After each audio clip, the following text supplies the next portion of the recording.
Hi friends, நான் என் பசங்களுக்கு இன்றைக்கி லஞ்ச் பாக்ஸுக்கு என்ன செஞ்சு கொடுத்தேன்னு பார்க்கலாமா?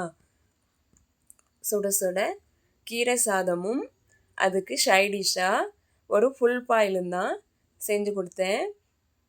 இப்போது இந்த கீரை சாதம் எப்படி செய்யலான்னு பார்க்கலாமா?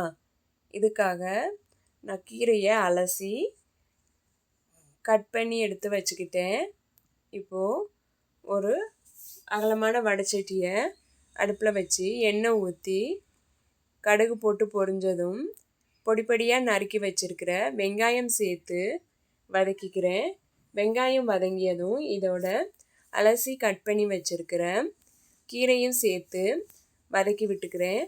கீரையை மூடி போட்டு வேக வைக்கக்கூடாது, ஓப்பனாக தான் வேக வைக்கணும். ஸோ நான் மூடாமல் அப்படியே ஓப்பனாக வேக வச்சுக்கிறேன். இப்போது ஒரு மிக்ஸி ஜாரில் கொஞ்சம் தேங்காய், 4 பச்சை மிளகாய், 1/4 ஸ்பூன் ஜீரகம் சேர்த்து அரைச்சி எடுத்துக்கிறேன். கீரை வேகிறதுக்காக கீரையோட 1/4 டம்ளர் தண்ணி சேர்த்து மிக்ஸ் பண்ணி விட்டுக்கிறேன். கீரை நல்லா வேகட்டும்.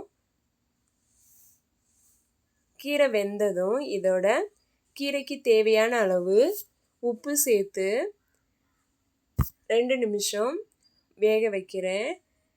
கீரைக்கு ஸ்டார்டிங்லேயே உப்பு சேர்க்கக்கூடாது, அதனால தான் லாஸ்ட்டாக உப்பு சேர்க்குறேன்.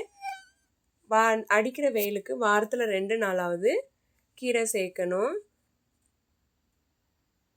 இப்போது இந்த கீரையோட அரைச்சி வச்சிருக்கிற தேங்காயும் சேர்த்து நல்லா மிக்ஸ் பண்ணி விட்டு 2 நிமிஷம் வேக வச்சு எடுத்துக்கிறேன். இதை இப்படியேவும் சாப்பிட்லாம், ஆனால் குழந்தைங்க இந்த மாதிரி பொரியலாக செஞ்சு கொடுத்தா சாப்பிட மாட்டாங்க. அதனால் இதோட சாதத்தை மிக்ஸ் பண்ணி கொடுத்தா அவங்களால ஸ்கிப் பண்ணவே முடியாது.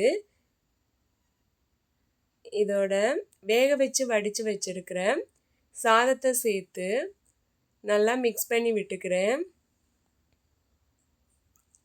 சூப்பரான கீரை சாதம் ரெடி. நீங்களும் இந்த மாதிரி குழந்தைங்களுக்கு செஞ்சு கொடுத்து பாருங்கள். அவங்களோட லஞ்ச் பாக்ஸ் கண்டிப்பாக காலியாக தான் வரும்.